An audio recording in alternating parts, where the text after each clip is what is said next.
નમસ્કાર મિત્રો, અમારી ગુજરાત ખબર ચેનલમાં તમારું સ્વાગત છે। મિત્રો, અત્યારે હાલની સૌથી મોટી અને દુઃખદ ખબર સામે આવી રહી છે।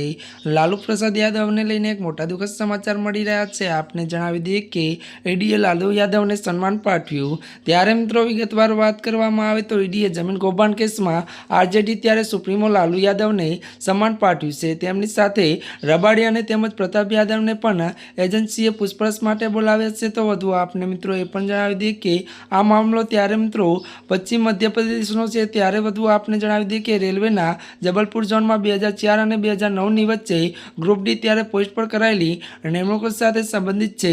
જો કે મિત્રો ત્યારે એવો આરોપ છે કે રેલવે મંત્રીએ ત્યારે લાલુ યાદવ ઉમેદવારોના ત્યારે પરિવારો અથવા સહયોગોના ત્યારે નામે જમીન ટ્રાન્સફર કરાવી અને બદલામાં તેમને નોકરી આપી। જ્યાં મિત્રો અત્યારની આ સૌથી મોટી અને દુઃખદ ખબર મળી રહી છે। લાલુ પ્રસાદ યાદવને લઈને આ મોટા સમાચાર મળી રહ્યા છે। ત્યારે મિત્રો આજના માટે આટલું જ। અમારી ચેનલમાં નવા હોય તો અમારી ચેનલને મિત્રો તમે લાઈક, શેર અને સબસ્ક્રાઈબ કરી દેજો। ધન્યવાદ।